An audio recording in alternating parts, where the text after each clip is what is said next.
Let's begin, Dave, with that home opener against the New England Patriots. Your thought as we look at the schedule now, Dave?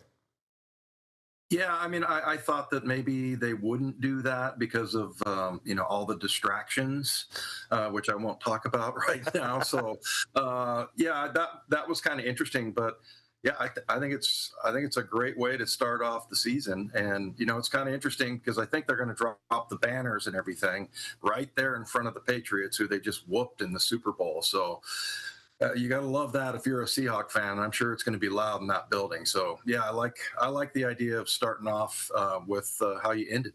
I think it's a great September day for the team. Let's fast forward, and we could bring it up, guys. October. I think Ariel and I talked about October.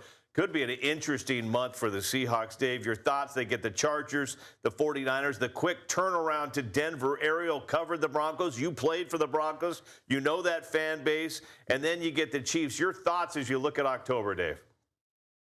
Yeah, it's funny. The fan base there is demanding because in 1992 was my last year in Seattle, and we were 2-14, and I never heard boos in the Kingdom. But man, I went to Denver the next year, and those fans are tough there, man. If you lose one game, they get upset with you. But yeah, I mean, the AFC West. It's kind of funny in that release video how they how they portrayed the AFC West as being kind of, I think it was stale or musty or something like that. But yeah, you got the Chiefs, the Broncos, and the Chargers there, and that's the old part of the old AFC West. So I like that. But obviously you're looking at the 49ers in there on Sunday. That's going to be probably the toughest one there, just because the 49ers. I mean, if they weren't so banged up at the end of the year, they probably would have been have gone further in the playoffs. Well, Dave, the mustiness of the AFC West continues into November. I think November looks like a surprisingly tough stretch because especially you start off with the Bears in that Monday night game. Then after that you have Arizona, you have at Las Vegas, and then you get your bye. What do you think about that little stretch? Yeah, I like where the bye is, for Thanksgiving. So that's really nice. And I don't know, it seems like for the Seahawks, the bye week is always positioned where it's pretty beneficial. But yeah, I think Bears, I'm with you. I think that the Bears are going to be a lot better. They seem to have kind of found their way. And then, you look at the Cardinals and Vegas. Yeah, I just don't think those two franchises are going to be much of a challenge to the Seahawks right now. You're going to get an extra day, you and Rabel in Vegas, since there's a bye. You going to stay there a little bit, have some fun? Yeah, that's right. Me and Rabel, we're going to go hit all the strip joints and gambling establishments and everything. Yeah, no, definitely. And the last time we went there, we stayed so far out of Las Vegas. It was like an hour away. And so, yeah, it's not like you're going down there and, to go out and have fun.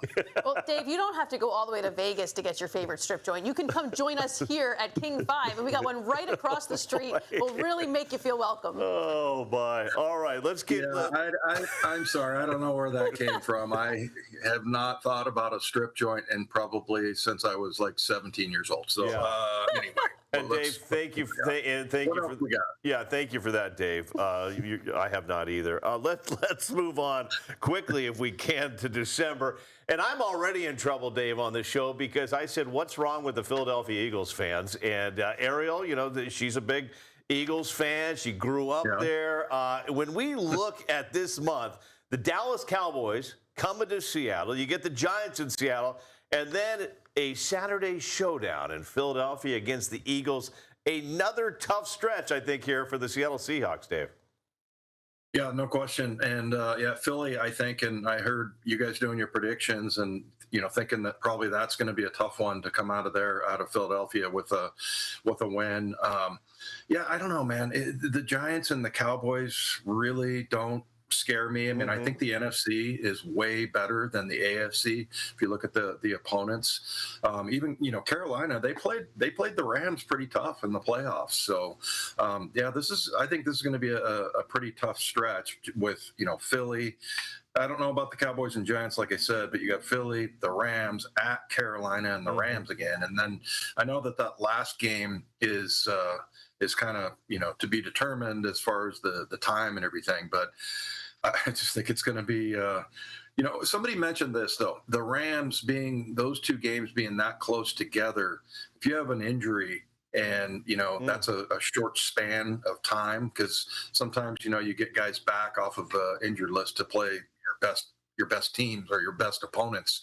And in this case, if somebody goes down, in mid-December, he's probably, going to be missing both games as far as the LA Rams go. I know fan bases have changed, Dave, but when you look back at your playing days, with the Seahawks and with the Broncos, and we kind of are having some fun with the Eagles fans, what do you think right now, and you travel with this Seahawks team and you do the broadcast, where do you think is a lot of people point to Seattle as being a tough place to play. Where's the toughest place to play for the Seahawks right now, and is it on the schedule, and is it the Philadelphia Eagles? Yeah, I would say Philly, definitely. Yeah, I remember when I first started working pre and post game, going in there for a Monday night game. I think it was 04 or 05. It was the game where Lofa Tatupu intercepted a pass for a touchdown, and it was like a Monday night game, and that place is. They do have a jail underneath the field, right? And that is true. So those fans there are really tough. And you remember the quote from Eli Manning when they were doing the Manning cast one time, and they were talking about the fans in Philadelphia. And Eli says to Peyton, "You wouldn't believe what they were saying about Mom." It was ridiculous. So yeah, those fans, we talk with a guy named Michael Bradley. El Hombre comes on our show weekly, and he's a Philadelphia fan, and he's kind of the epitome of that they expect to win every time. And, every baseball season, they're going to go 162-0, and, the team's going to go the Eagles are going to go 17-0. So yeah, that's a tough place to go in and beat, a team on the road. I need to make one clarification. We used to have a jail in our facility at the Veterans Really? At Veterans Stadium. There is no more jail at Lincoln Financial, but I think that just that's no fun. That just encapsulates Philly fans right there. We used to have a jail. We used to be that way. We used to throw batteries and snowballs. We don't do that anymore. But you're nicer now. Yeah, Dave, this is why I love it. I love listening just to your stories and talk about these games. Ariel going 12-5. I went 14-3. I'm thinking big. Not asking you to make predictions, but just your thoughts. You think we're in the ballpark? In my mind, Dave, I think this team. Yes, you lost Ken Walker to the Kansas City Chiefs, but you picked up a great running back in the draft. You've added some young talent in the secondary. You got a pass rusher through free agency. In my mind, the Seahawks team is just as good. Yeah, I agree. They addressed every loss that they had, and some of these younger guys like Nicky Manwari just going to get better, right?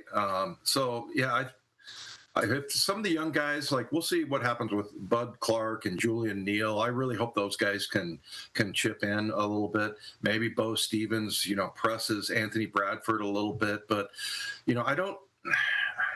I guess you could say they got worse. They lost the Super Bowl MVP in K9, but you did get a first-round draft choice there in Jadarian Price, and maybe at some point we'll get Charbonnet, Kenny Mack back in the fold.